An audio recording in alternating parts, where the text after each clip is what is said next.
Good morning, my dear students. Welcome back to our lesson video. Today is Tuesday, 16th of March 2021. We will start our lesson, but before that one, let's take a pray. Dear Almighty God, thank you for your blessing onto this morning.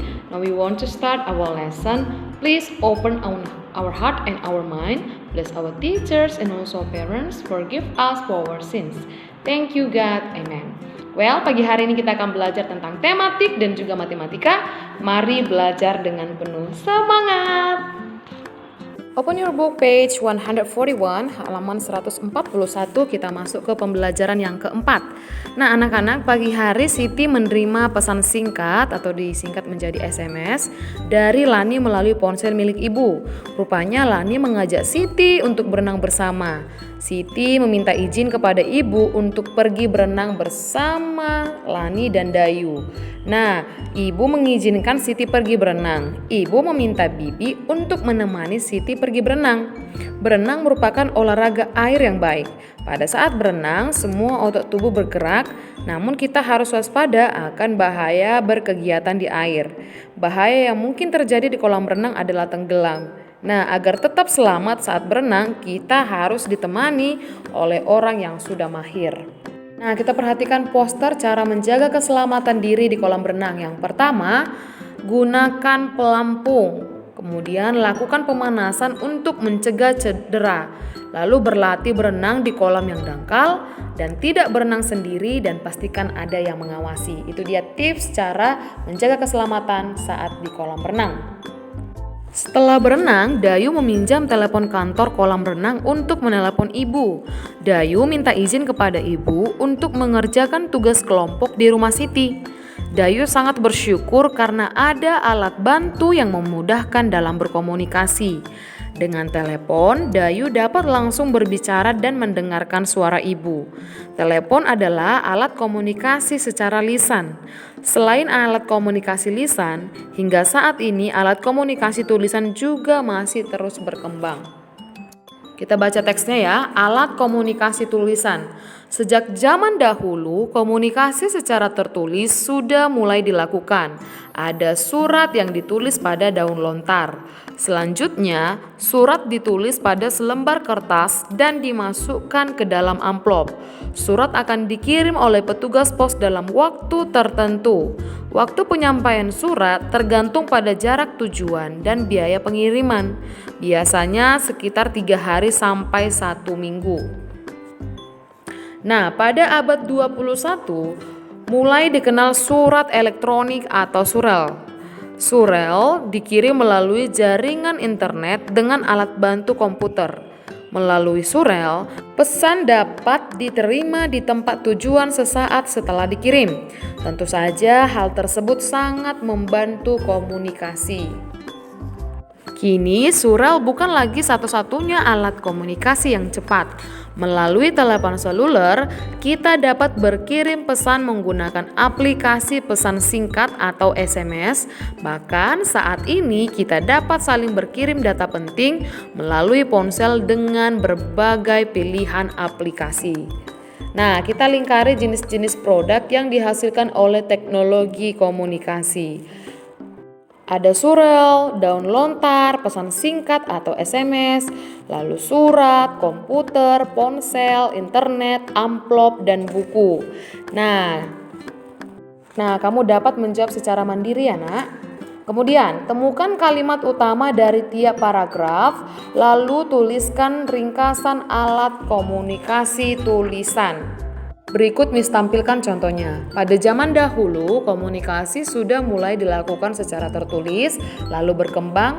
Surat ditulis pada selembar kertas, lalu dimasukkan ke dalam amplop. Pada abad ke-21 mulai dikenal surat elektronik atau surel. Kini surel bukan satu-satunya alat komunikasi yang cepat. Ada banyak aplikasi yang dapat digunakan untuk memudahkan berkomunikasi. Nah, ini dapat kamu tuliskan di buku PR kamu ya sebagai ringkasan dari teks bacaan alat komunikasi. Anak-anak, kemampuan dan keterampilan setiap orang berbeda-beda.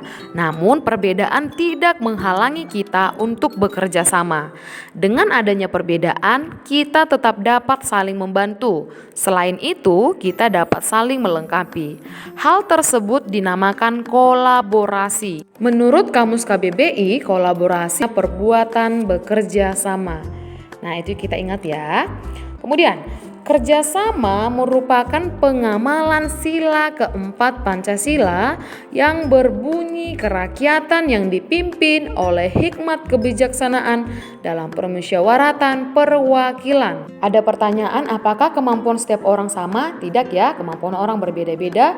Dan selanjutnya, bagaimana sikap kita terhadap keberagaman atau perbedaan dari setiap orang? Harus saling menghargai, menghormati, agar tercipta kerukunan. Itu ya nak jawabannya. Kita lanjut ke pembelajaran kelima, halaman 150. Hari ini Beni kedatangan tamu istimewa. Tamu itu adalah Bang Andi. Dia adalah saudara sepupu Beni yang berada di Jepang.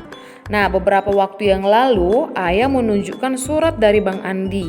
Bang Andi mengirimkan surat kepada ayah. Beni membacanya melalui komputer milik ayah. Nah, kita baca isi surat yang ditulis Bang Andi. Hai Paman, apa kabar? Sudah lama ya kita tidak bertemu. Melalui surat ini, aku ingin memberi kabar bahwa pada tanggal 17 Agustus nanti, aku akan pulang ke Indonesia. Aku tak sabar ingin bertemu keluarga di sana. Aku rindu suasana di Indonesia. Aku bersyukur kini teknologi semakin maju. Manfaatnya banyak sekali. Walaupun aku berada di Jepang, aku tetap bisa berkomunikasi dengan keluarga di Indonesia. Banyak cara yang aku gunakan untuk berkomunikasi. Kadang aku mengirim pesan singkat melalui ponsel. Jika ingin mendengar suara ibu atau ayah, aku menelepon mereka. Jika rindu ingin melihat kegiatan mereka secara langsung, aku menggunakan panggilan video. Kini jarak tak lagi masalah untuk melakukan komunikasi.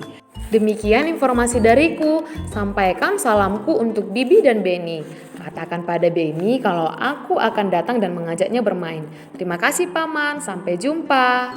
Setiap bacaan memiliki pesan atau informasi yang disampaikan. Pokok informasi adalah permasalahan utama yang terdapat dalam sebuah teks bacaan atau cerita. Nah, dapatkah kamu temukan informasi dari surat di atas? Kita tuliskan informasi penting yang sudah kalian temukan dari surat yang telah dibaca. Nah, kita tuliskan informasi pentingnya, misalnya Bang Andi akan pulang ke Indonesia pada tanggal 17 Agustus nanti. Kemudian informasi yang lainnya yang penting, banyaknya cara berkomunikasi yang digunakan. Nah, selanjutnya untuk bagian yang nomor 3 dan nomor 4, anak-anak dapat mengerjakannya ya. Kamu dapat membaca ulang kembali teksnya agar kamu bisa mengisi jawabannya. Beni menemani Bang Andi dan Aito mengamati bermacam-macam budaya Indonesia. Aito kagum dengan banyaknya kebudayaan di Indonesia, mulai dari tarian Jawa yang gemulai hingga pakaian adat yang megah dan indah. Nah, kita amati contoh ragam budaya Indonesia berikut. Nah, ini dia tampilan dari ragam budaya beserta dengan pakaian adat yang berbeda-beda. Dari Sabang sampai Merauke, kita memiliki banyak sekali pakaian adat. Indonesia sangat kaya dengan keragaman budaya. Nah, Indonesia adalah negara yang kaya. Indonesia memiliki sekitar 17.000 pulau. Indonesia terdiri atas berbagai suku bangsa yang memiliki adat dan kebiasaan berbeda.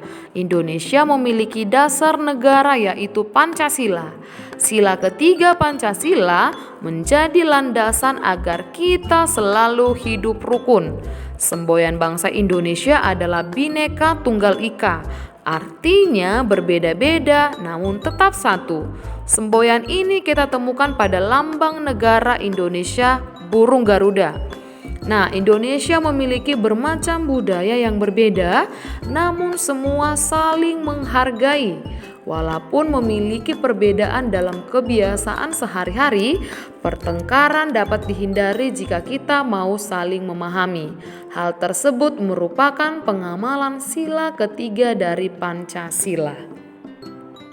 Anak-anak silakan buka buku halaman 160, kita masuk ke pembelajaran yang ke-6.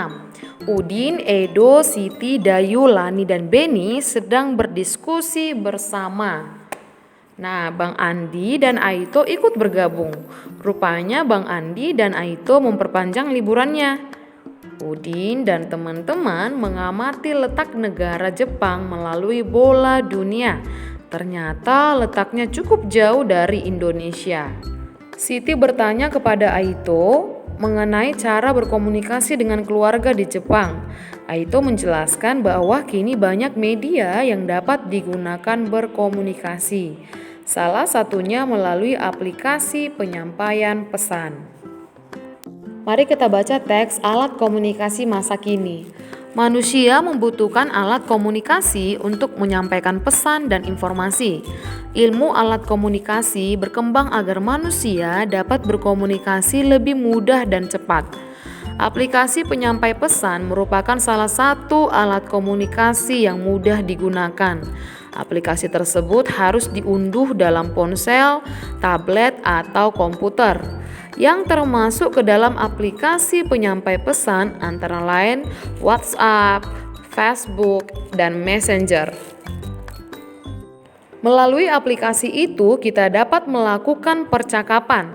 Percakapan dapat dilakukan secara tertulis, pesan suara, maupun panggilan video. Percakapan bersifat pribadi, hanya pengirim dan penerima pesan yang dapat mengetahui percakapan tersebut. Penggunaan aplikasi penyampai pesan memiliki aturan khusus. Aturan secara umum adalah pengguna harus berusia di atas 13 tahun. Jika pengguna adalah anak-anak, diperlukan pendampingan orang tua. Nah, setelah membaca dan memahami teks, dapatkah kamu menemukan macam-macam alat komunikasi masa kini? Nah, tadi sudah ada jawabannya ya, Nak. Ada WhatsApp, Facebook, Messenger, Telegram, YouTube, Twitter, dan banyak lagi lainnya. Tuliskan informasi dari setiap paragraf berdasarkan teks yang telah kamu baca. Nah, kira-kira apa saja informasinya? Miss bantu ya. Berkomunikasi menjadi lebih mudah dan cepat. Kemudian informasi yang kedua, aplikasi penyampai pesan antara lain WhatsApp, Facebook, dan Messenger. Nah, untuk bagian 3 dan 4, kamu cari ya Nak informasi dari paragraf yang sudah kita baca. Jawab di buku PR kamu. Udin dan teman-teman menyimak cerita Aito tentang penggunaan alat komunikasi. Aito sering menggunakan aplikasi penyampai pesan. Aito juga menggunakan media sosial dalam berkomunikasi. Nah, media sosial adalah media untuk berkomunikasi secara umum. Melalui media sosial, informasi dapat dibagikan kepada banyak orang. Siapapun bisa memberikan komentar dan pendapatnya. Nah, pendapat setiap orang tak selalu sama. Ada kalanya kita menghadapi perbedaan pendapat. Jika tidak dapat menerima perbedaan, akan terjadi pertengkaran. Nah, pertengkaran akan memicu perpecahan. Hal tersebut harus dihindari, Nak. Dengan menerima perbedaan akan memperkaya wawasan dan pengetahuan kita. Nah, walaupun kita berbeda pendapat, kita tidak boleh bertengkar ya. Nah, diskusikan hal yang akan terjadi akibat adanya keberagaman sikap terhadap perkembangan teknologi. Akibat dari adanya keberagaman sikap pada setiap orang terhadap perkembangan teknologi tertulis sebagai berikut. Nah, ini akan ditampilkan kepada kalian. Menerima perbedaan, menimbulkan perdebatan, memecah antar suku, memperkaya wawasan, saling menghormati, lalu memicu pertengkaran, berbeda pendapat, belajar memaafkan, berbagi informasi, tidak mau bersatu. Nah, itu adalah contoh dari keberagaman sikap pada perkembangan teknologi. Marilah kita gunakan teknologi dengan sikap yang baik. Kita tuliskan kembali akibat yang baik atau yang positif dan tidak baik atau negatif dari perkembangan sikap setiap orang pada keranjang berikut. Jadi kita pilih tadi beberapa contoh sikapnya sudah kita bacakan kan? Kita pilih kalau dia akibat yang positif kita masukkan ke dalam keranjang yang positif. Nanti kita tulis apa-apa saja sikapnya. Kemudian nanti sikap yang negatif akan masuk ke dalam keranjang yang negatif ya. Kamu dapat menuliskannya. Misalnya akibat yang baik berarti menerima perbedaan, memperkaya wawasan, saling menghormati. Lalu akibat yang buruk atau negatif menimbulkan perdebatan, memecah antar suku. Kemudian yang terakhir adalah memicu pertengkaran. Untuk yang lainnya dapat kamu jawab secara mandiri, lalu kerjakan di buku PR kamu ya. Well, that's all about our lesson this morning. Let's take a break. Dear Almighty God, thank you for your blessing until this time. Now we have finished our lesson. Please bless us to do our activity. Thank you, God. Amen. Goodbye, my dear students.